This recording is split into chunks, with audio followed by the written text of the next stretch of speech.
Hello everyone and welcome to another episode of Blurbal Reasoning. Today we are talking about The Eye of the World by Robert Jordan, Book 1 of the Wheel of Time series. I listened to the audiobook version read by Michael Kramer and Kate Redding. The audiobook is 29 hours and 57 minutes long and it took me 3 months to get through. I'm going to try and up the pace because there's 14 books in this series. Here's the blurb. When their village is attacked by Trollocs, monsters thought to be only legends, 3 young men, Rand, Matt and Perrin, flee in the company of the Lady Moraine, a sinister visitor even, of unsuspected powers. Thus begins an epic adventure set in a world of adventures and horror, where what was, what will be, and what is may yet fall under the shadow.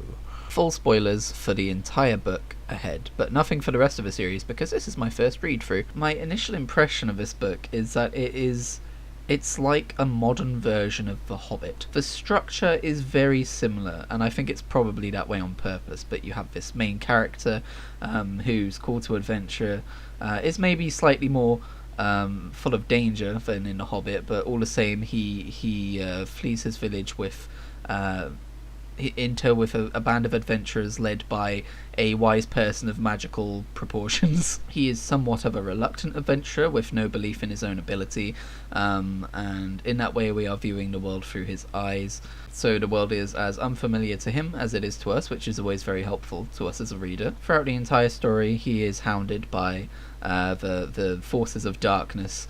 I guess that's more of a Lord of the Rings thing. I guess The Hobbit was a bit more just like he happened to come across goblins and stuff like that. But the story ends with them having to foray into this into the Blight, which is like this area of doom, and they even refer to the mountains as mountains of doom. And they go into this cavern, and then it's they get attacked by like servants of the Dark One, and it's very familiar feeling. As familiar as it is, though, it also feels more like a remaster of that kind of a story. Everything is a bit less whimsical and a bit more fraught and I guess realistic in a way. One thing I really admire about this book is that evil and danger isn't like foretold. There's no lead into it. Especially during the section where Rand and Matt are fleeing and they are not being guided by an Aes Sedai or by Lan, and they have to make their own way to Caemlyn. There are multiple times when they are set upon by dark friends, and the really cool thing about that is that it's not like foreboding. There's not like this ominous presence in the town or anything like that. It's just that all of the precautions they're taking, as a reader you're like, I wonder if these precautions are necessary. But then whenever they like take a quick rest from those precautions, they're like, it's fine, we'll just stop here no matter what we have to. Suddenly like they meet someone and this person's like, oh, are you okay? And then like it's like, yeah, we're good, thanks, we're gonna leave now. And then like they throw back their hood and they're like, no you're not. And it's like, whoa, where did that come from? I thought you were just a stranger. It's not like a dark robed figure wandered into the barn. It's just like a woman walked into the barn. There's no like watch out for what's about to happen. And in that way we're very much seeing it from Rand and Matt's perspective of, you can't look at someone and know that they're a dark friend. So yeah, I thought that was very well done. I think Robert Jordan did a great job of being like, what if this was you? How would you react in this situation? You're not gonna stand all heroic and be like, I will smite you, dark friend. It's more like, oh fuck, oh they found us, oh no. And in that way, the rare moment of bravery and courage feels earned, more so than it would in another fantasy novel. In fact, now that I think about it, I can't even think of like a moment of courage that felt earned for Rand, even at the climax of a novel. When he's facing down that Forsaken dude and he sees like the ropes, which I'm guessing are something to do with like the weaving of time and all that kind of stuff. It felt less like he was taking a stand and more like he was being pulled along for the ride. I suppose, to be fair, he did face down Baalzamon. Sorry, I love that name. He did face him down and continue to deny him. So I guess that was a bit of courage. That was one, sure. But even then, all throughout that sequence, we're hearing about how the actual part of Rand that is himself is like this tiny little seedling that he's sheltered in the void that's constantly panicking, and it's almost like he's on automatic from like the other dragons of the past speaking through him. That's kind of how it feels. If anything, I think one of the characters that showed the most amount of courage was Egwene, when she went to like try and I guess Nynaeve as well. Nynaeve's courage got her, I thought it was brutally murdered, but she turned out to be fine afterwards.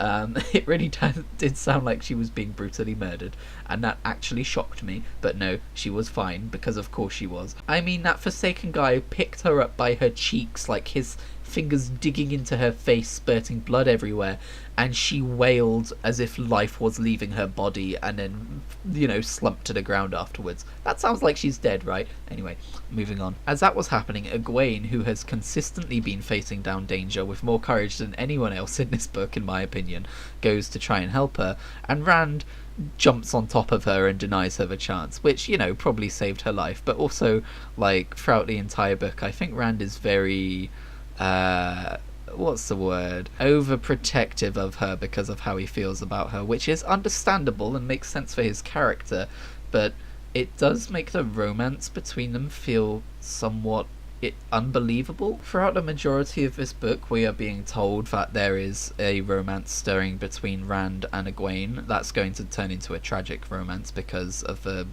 prophecy told about them, and that they have deep feelings for each other. But throughout the entirety of this book, Rand is constantly telling her that she can't come along, that she can't do this. Like, he basically doesn't believe in her. And she's always getting annoyed with him.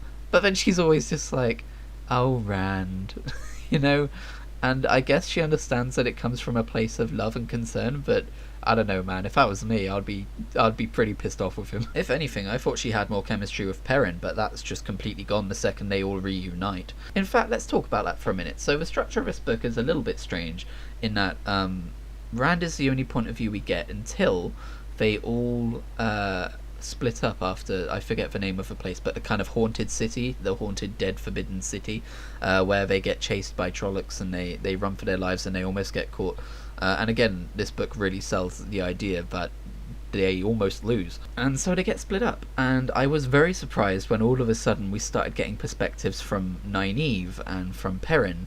And suddenly you've got these 3 different branches of the story. I'm like, oh, we're doing the Game of Thrones thing where everyone splits up and suddenly we hear from the perspectives of other people. And it's important to, okay, I have a lot of opinions about perspective in storytelling, and I've never seen a book adopt a multi-character perspective and then throw it away later on when they get reunited again. The second they're all together again, we just see it through the eyes of Rand once more.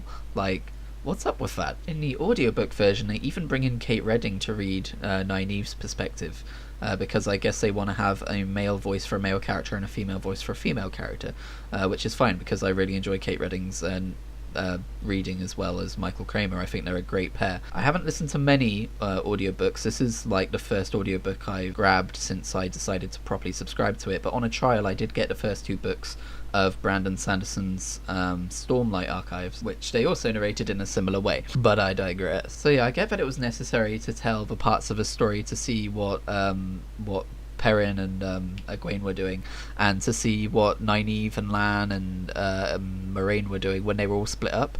But just from a standpoint of someone who pays a lot of attention to how authors use different perspectives and fantasy novels from one perspective versus fantasy novels from multiple perspectives, I thought it was kind of loosely used in a way that I was surprised by. That being said, I wouldn't say it wasn't used effectively.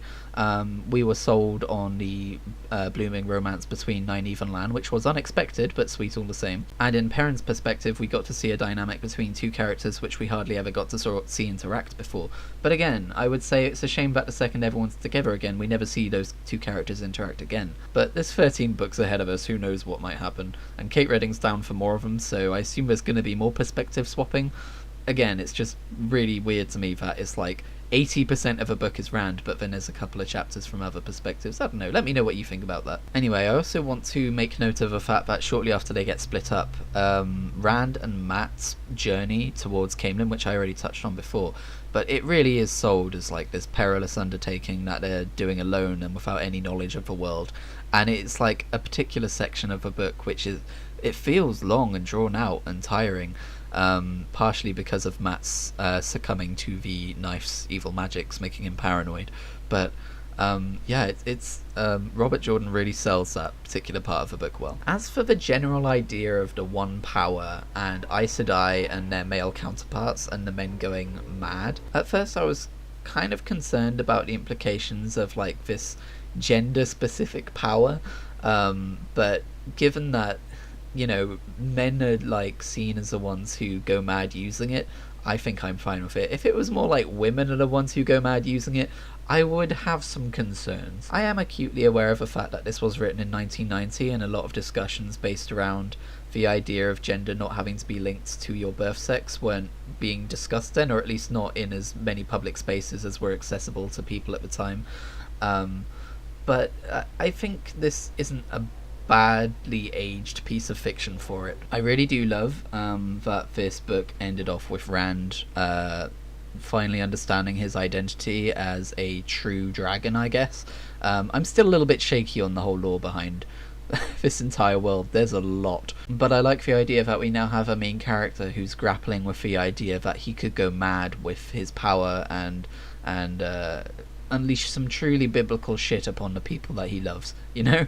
And I think that's going to be interesting going forwards. I think you could tell from the end of the book, I'm not sure if it was just Michael Kramer's take on the way Rand was talking, or whether it was the actual writing itself, but I think you could tell at the end that Rand was already starting to kind of, not necessarily come undone, but have anxiety about the nature of what he had just done, and who he was as a person moving forwards. Like, I felt anxious listening to him talk and get standoffish with Moraine about the fact that, well, what does this mean for me now? Are you going to take me to get gentled? Is that what you're going to do? Are you going to take me to, what's it called? There's a lot of nouns in this book, man. Tar Valon, that was it. Are you going to take me to Tar Valon to get gentled? And, you know, all this kind of thing. And he's already, you know, not chill. He's got, like, zero chill. And I'm like, Rand, please calm down, man. Please. Calm down. So yeah, it's already very apparent that his touching of the light and the One Power has already affected his mind a little bit, maybe, possibly. And I feel like he's going to become a tragic villain later in the series, I really do. Because let's get into speculation territory and talk about what happened at the end of this book. Rand ostensibly kills Bar Alzamon, the Dark One, like the main evil of the book, and I was sat there listening to it like, mate, this is book 1, there's 14 books in this series, what are we doing? And Robert Jordan's approach to world building, to me, seems very like, here it is, here's the law of the world, this is what's happening. Like, I'm not going to sit here and teach it to you, you're just going to have to catch up as we go along. And I've very much been making it a effort of mine to not worry too much about it. Like, I'll get it as I get it. I'm not going to sit there and go, wait, and this was that place and that was this place, you know. And also when you're listening to an audiobook, there's a lot less page flipping you can do at the ease of just your own whims. So forgive me if I've misheard or forgotten some stuff, but to me it sounds like the world is divided into these eras of like basically the wheel turning and ages passing and man, like, I guess losing everything that he knows and starting fresh again. And it sounds like the current age that they're in kind of started with the Age of Madness, when the male side of the One Power was tainted, and any male Aes Sedai, whatever they were called, suddenly went mad and started destroying the entire world, and that was like the Age of Madness and the time of Lutheron Kinslayer that we see, Kinslayer even, that we see at the start of the book, which was an awesome prologue, by the way. But the general idea that I latched onto is that the Dark One is the Dark One, and that Lutheran Kinslayer is like an earlier version of Rand, you know. He's like a dragon, and he's like the light versus the dark, you know. And if he's killed the Dark One, surely that's something that echoes throughout every age, not just this one, not just this current plight. And to all of you Wheel of Time veterans, who knows what's going to happen. I hear you shaking your head, let me have my fun. But Moraine seemed very unconcerned with the idea that Rand had killed the Dark One. So my guess is that the Dark One isn't really dead, as is evidenced by the fact that the Blight continues to exist. He's probably just weakened, as evidenced by the fact that the Blight is no longer as active as it was, and that spring has finally come to the world, and all this kind of thing, which, you know, was achieved much faster than it ever was in A Song of Ice and Fire. Side rib. It's fine, George, take your time, we understand. So I feel like it's going to come to light later that Rand killed like a version of the Dark One, or something like that. but that he all the same has like saved the world for like the next 1,000 years or something, because I think the next big existential threat to the world of, oh, I don't know what the world is called in the Wheel of Time series at the present time that it's being told, is Rand himself. I think we've suffered under the tyranny of a Dark One. We're now going to suffer under the tyranny of the Light. Or is it too early for a fantasy series to take that take? That seems to be where every fantasy series goes after it's jumped the shark of destroying the great evil. I don't know. I'm just going to have to read book 2, aren't I? It's fairly obvious that the things that they found in the Eye of the World are going to play a major part in the series. I feel like the fact that they found a horn which can call the heroes of the dead to fight the Dark One is going to be a key factor. I'm wondering if for a while we're going to pivot to world politics and have nations fighting nations over, rights to have the horn, because, what if the Dark One attacks us, and the Aes Sedai shouldn't be allowed to hoard all of it, and, that kind of a thing. I mean, book 2 is called The Hunt, so the hunt for the horn, maybe. I haven't actually read the blurb yet because I don't want to colour my expectations. But yeah, I guess there you have it. Those are my impressions of the very first book of The Wheel of Time. I will of course be doing a video for each and every book that I finish, and I'm going to attempt to read them slightly faster than I currently have been. Otherwise, mathematically speaking, I'm not going to finish this series until nearly 2025. Fuck. And it's really difficult too, because there's loads of other things I want to listen to on Audible. There's loads of Doctor Who novels and Doctor Who audio adventures, and I want to see if I can get into Skullduggery Pleasant, because I only ever owned the first book of that, but they sell them in bundles of 3 books each. And if you'll give me a moment to gush about Audible, and I promise I'm not sponsored, because I know they sponsor everyone, but I feel like I should say that anyway.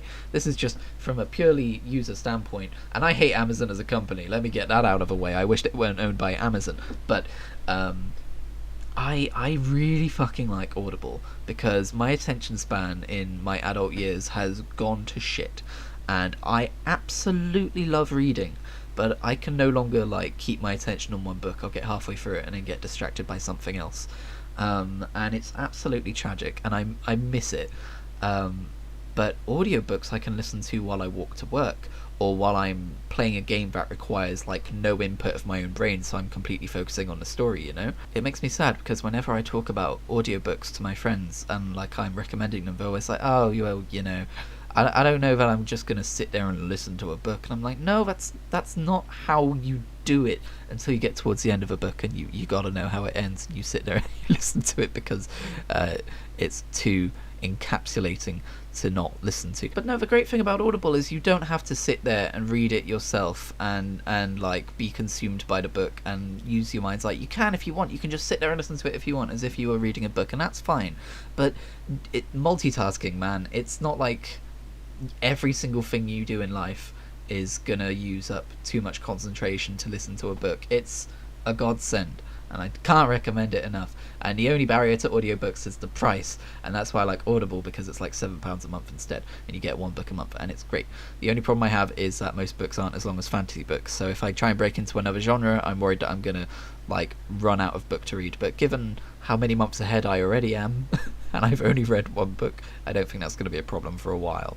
But there are certain instances where I'm like, oh, I really want to get into Doctor Who audio adventures produced by Big Finish, but they're only 2.5 hours long, and I'm sure they're worth it. But when 1 credit can buy me 2.5 hours of an audio adventure, or 30 hours of Doctor Who novels, I know which one I'm going to spend the credit on, right? But I digress. Thank you very much for listening, and I will see you very soon, because I've also recently finished the second omnibus volume of Cirque du Freak, so I'm going to be talking about that pretty soon too. Ciao for now.